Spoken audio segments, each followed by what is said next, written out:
And introduce yourself and your pet. My name is Jesse Reeves. I'm a retired electrician with the state of Alaska. Worked at the airport for a number of years. Was also an inspector for a company called Intertech, which is a global third-party NERDL. A NERDL is a national testing laboratory.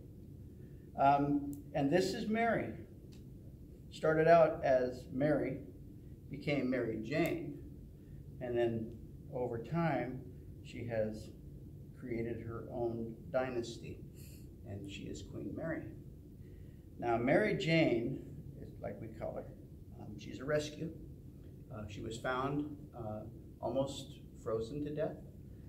She was wet, and she was found on the 14th of November, which was, actually she was found on the 11th. We met her on the 14th of November. But the 14th of November is Veterans Day. It was the day my son died. And so she became part of our family immediately.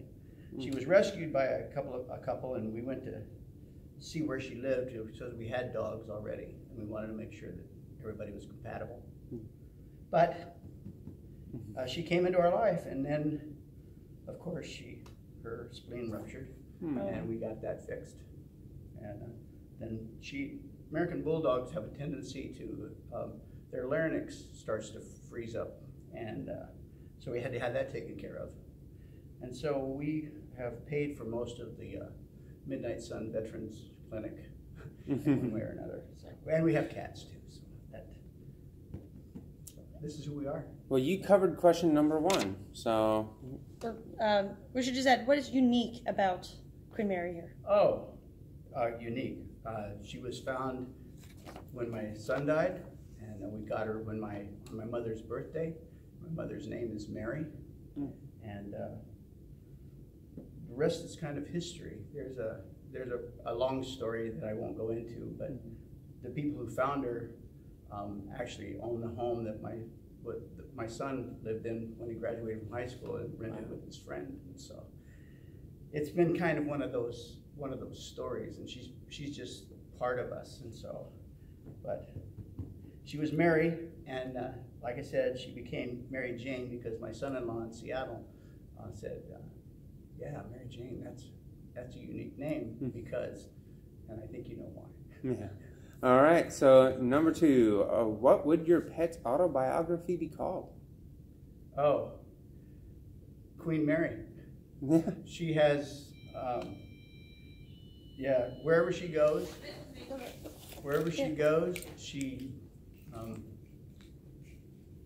creates a dynasty. Her minions. You go to Petco, and everybody bows down to Queen Mary, and they take very good care of her, and they love her,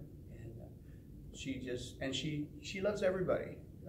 She's not a vicious or a mean dog. American Bulldogs have a really bad rep, and I just want to say that the American Bulldogs, Pit Bulls, they're lovely.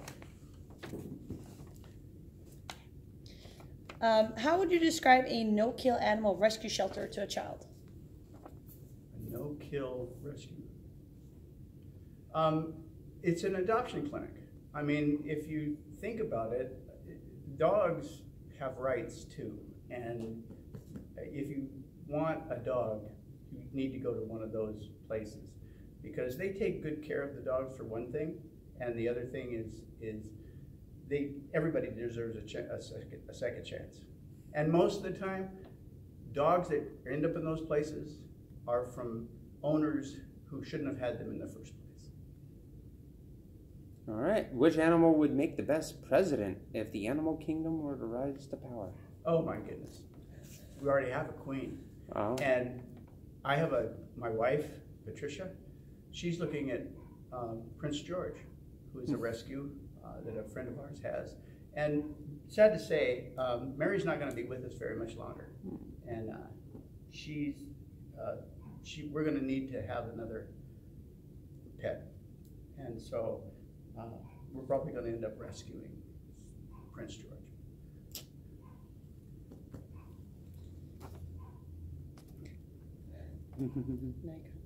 What would Queen Mary here say about you if we asked her for a reference? Oh, talk to the Italian. Because if when it comes right down to it, I'm just the caretaker. I make sure that she's fed. I make sure that she's walked. I make sure that I take care of her if she falls into something that's less nice than what she needs to be to care of. Again, Queen Mary's has all dogs that you get from a rescue. You want to be really sure that you want a dog, for one thing, because sometimes you get them, and like Queen Mary, she's got some issues, and you have to take those into account. But yeah, I think she likes me. If your pet could redesign the food pyramid, how would it look? Oh, and I'm not trying to make an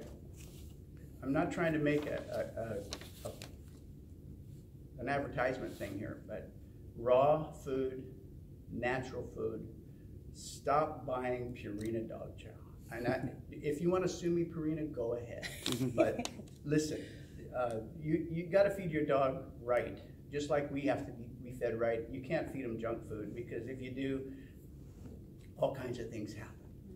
I need a drink of water. No, we're good. We're good. I can feel that. Go ahead. If Queen Mary here used a cell phone, what app would she use the most? Oh, Messenger and Facebook. And yeah, anything that had to do with taking her a selfie. Awesome. If your pet wins the title of king or queen, which she already has, how do you see yourself promoting the awareness for the Alaska Humane Society, Clear Creek Cat Rescue, and the no-shelter community in Alaska?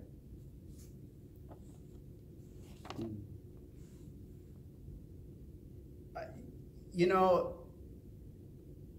if we have to do, and it's one thing that you have to realize too as a pet owner of a rescue, is there's going to come a time when we all have to say goodbye, and they have to cross over the Rainbow Bridge. You all hear that story.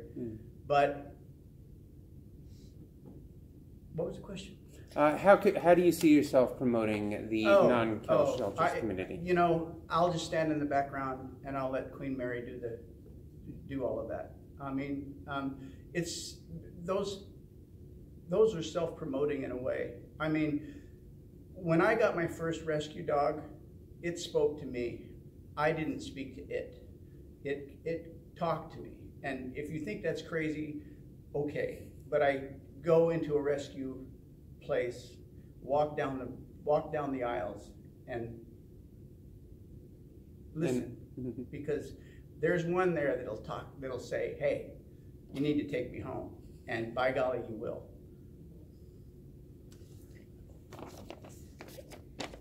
So, Peter believes that all financial and volunteer resources would be best spent advocating for spaying and neutering as a form of prevention of homeless pets versus non-kill shelters taking care of already homeless animals. What is your opinion on where resources are best spent? Well, first of all, structures. You know, there's probably more pets out there than we've got room for. And not that I'm trying to promote you need to have, that's a hard thing, man.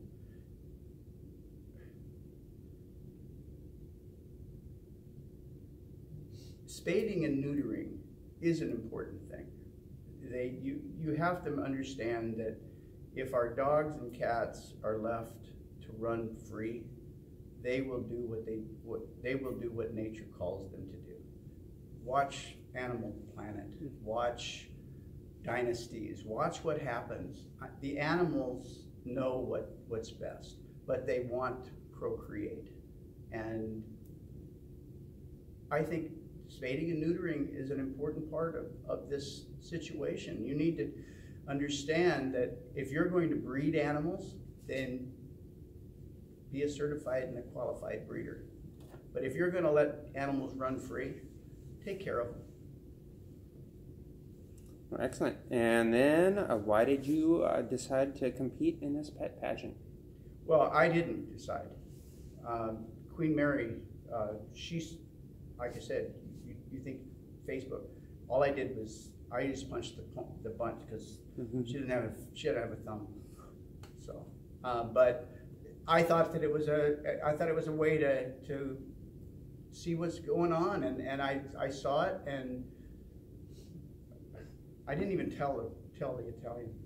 I just did it, and here we are. And so I think it's a great cause. I think it's a great promotion, and God, I hope we win. Awesome. And that was the last one. The PETA was a tough question. So.